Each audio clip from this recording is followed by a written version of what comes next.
How's it going, everybody? What we're going to do today is I'm going to show you the process for replacing the impeller inside of this impeller assembly. Not really much to this at all, other than some of the issues with the rust and paint flaking off, and we'll talk about that here in a little bit as well on how to clean that up.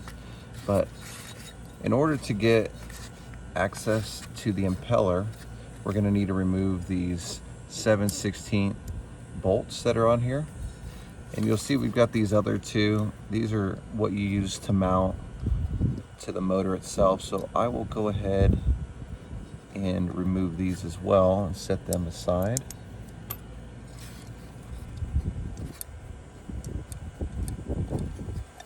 All right. Like I said, there's only 3 bolts here once you get to the impeller itself, and you can do the repair pretty much anywhere. You can see this impeller's seen better days. So we're going to use a 7/16, and we're actually going to go through the pulley like you see here. Not very much torque on that. Let's see if that'll come out pretty easily, hopefully. It does. Alright, don't forget to save the washer here. There's one. And the next one we're going to go after is right here, so we'll rotate the pulley a little bit here.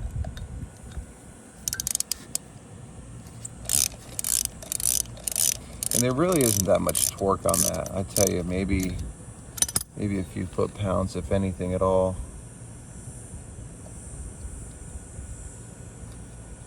Okay. And there is the second one. We will rotate the pulley and we'll remove this last one here.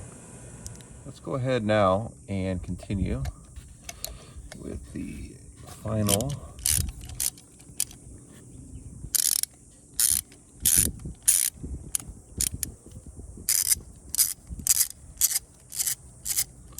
Now this pump has never been pulled apart before,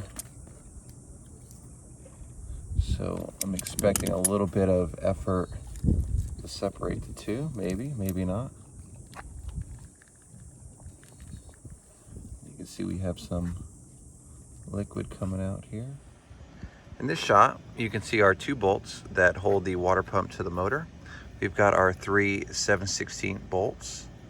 We've got our washer that was right here.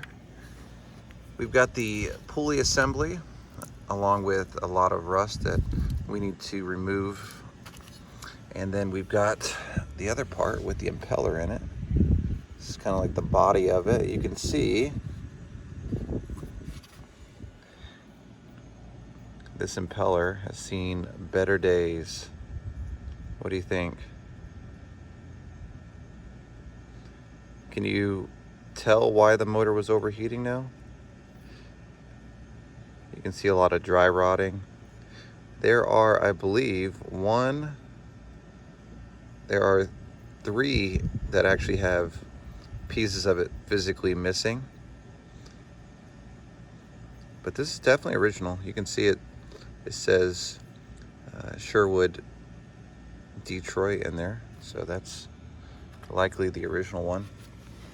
What we're gonna do is clean this out a little bit, make it look nice. We'll probably not repaint this one, although we may just hit it with a little bit of enamel, just so it'll match this one, because this is all gonna have to get grounded off. Then we'll have to work our brush in here and see if we can get a good amount of that paint. You can see the majority of the paint inside this pulley is on its way out, so we'll need to work on that. The bearing itself, very quiet. Sometimes what I like to do is grab it and see if there's any flex in it, but no, this is actually in really good shape. Go ahead, pop this seal off. look at that. And then here's where that compression seal is here.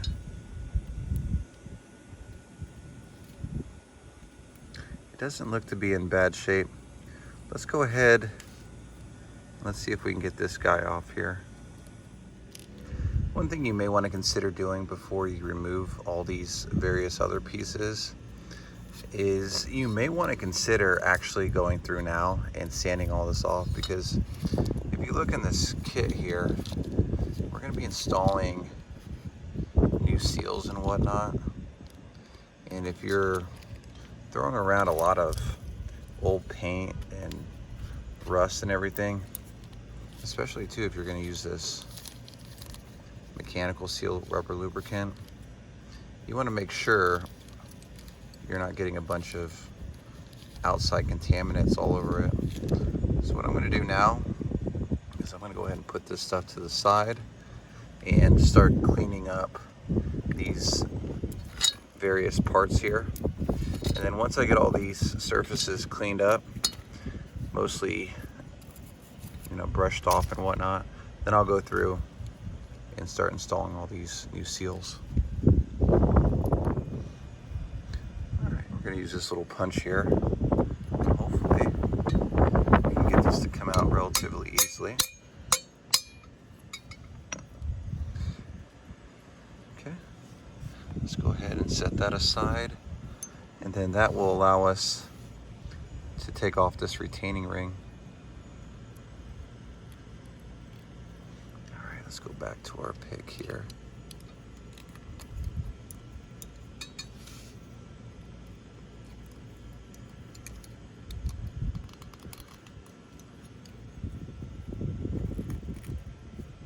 Okay, and there we go.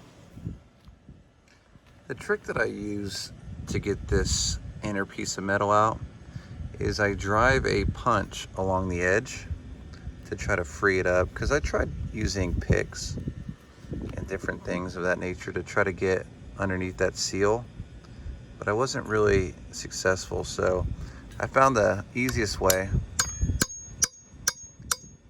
was to just drive a pick underneath it and then slowly cave this little corner in,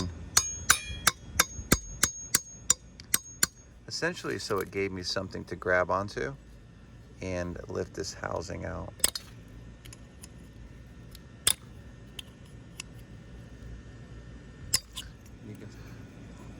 Ta-da! What do you think? They didn't make that easy, I can tell you that. Now, for all those wondering, what type of bearing do we have in there? Let's see if I could read it. SC0228. Looks like a pretty common bearing. Now, I'm not going to go in any further and remove my bearing, but you can see there's two keepers there and then one that holds the bearing in place. As I mentioned throughout this video, the bearing on this specific water pump is in really good shape, very low hour, so we are not going to pull that bearing out in this case. But the kit, if you did need, has the replacement keeper if you did need it, if you did need to go. This will kind of help make this a perfectly sealed surface. We'll go ahead and clean that off afterwards.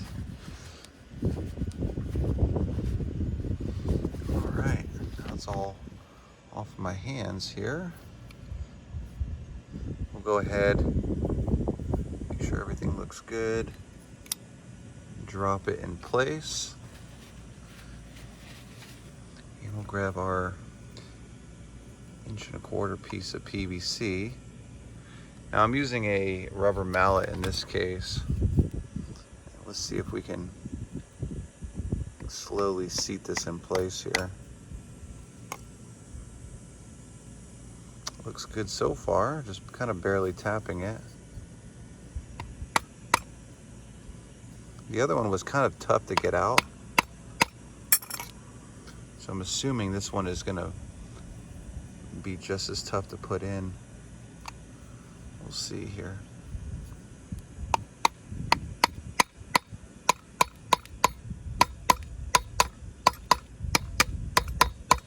Kind of hit it equally on all sides. Yeah, looks good so far. We'll keep it up and then hopefully we can get this seated all the way in. All right, so we got that lubed up pretty good. You know what I also may do, because this is my all-time favorite, assembly lube. I use this when I rebuild transmissions. As soon as it gets up to normal running temperatures, it actually breaks down. So that's why you can use it in places like motors and transmissions, and it doesn't clog anything. Because once it reaches, I believe it's like 100 degrees, it just breaks down. So anyway, works perfect for applications like this. Let's grab that seal. If you remember right, there was the rubber seal facing upwards. So let's actually take a little bit of this. Apply it on the inside. See if we can get it.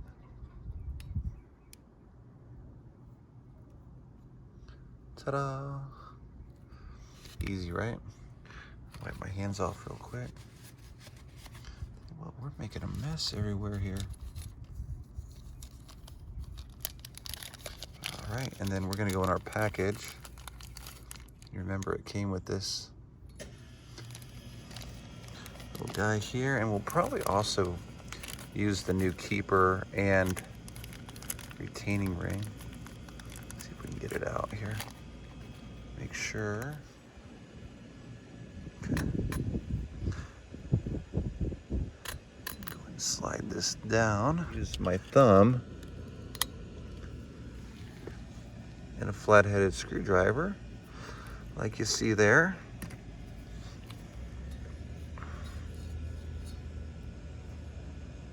And that is your new surface. Now, like I said, you've got your keeper right here.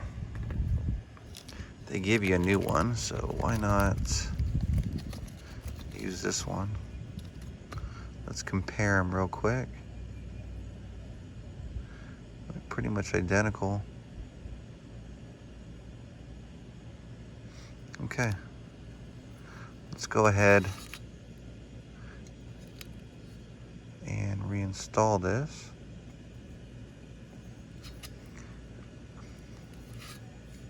Actually goes on pretty easily. Let's go ahead and squeeze it.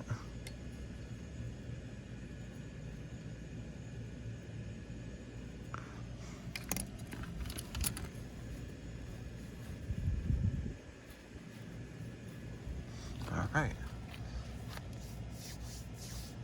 Easy enough. More gasket sealing compound. Boy, do I wish I had my brush working. Just some minor difficulties that I run into on a daily basis. But anyway, here's our supplied seal. Doesn't look like it does much, but apparently it's required.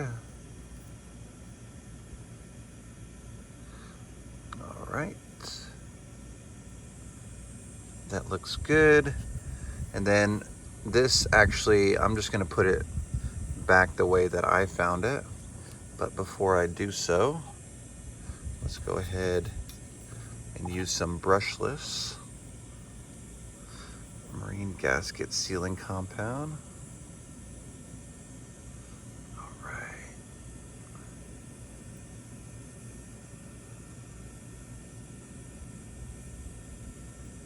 Good. Looking good so far. What do you think? Just a little bit more to go. Now that we greased everything up, we can kind of expect this to be pretty difficult. But we'll give it a try. Maybe we'll get it in one shot. Who knows? Maybe I got that kind of luck today. All right.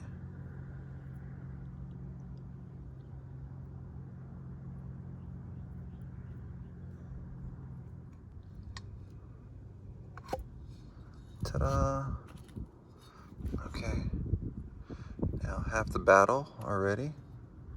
Let's go ahead and spin this around where it matches up. We've got the seal and all this to kind of align.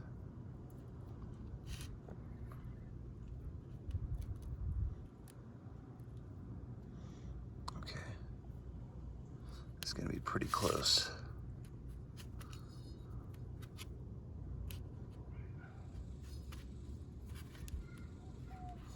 Let's go ahead and take one of our bolts.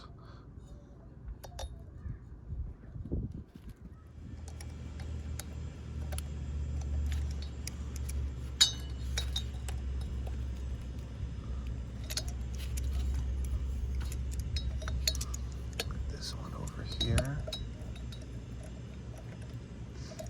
Okay. Do a quick inspection. Everything seems fine. Now let's go ahead and work on torquing these bolts down. Now when I took this thing off, I tell you, these things were not on very tight, and unfortunately I wasn't able to find a good torque spec for it. So I'm going to torque these down to 10 foot-pounds, just so I don't strip these. Okay. So that is 10 foot-pounds of torque on each one of the bolts. Like I said, these were not on very tight at all. Not really at all. But yeah, looks like it is good and sealed. All right. Fresh impeller. Okay, well that's gonna do it here. What I'm gonna do next is I'm gonna go ahead and clean this off with a good solvent, and then I'm gonna coat it with a new coat of paint. All right, so it's fully painted, ready to reinstall in the boat. Hope you liked the video. As always, hit that subscribe button. Like the video if you thought it was helpful, and we will catch you in the next episode. Have a good one, everybody. Take it easy.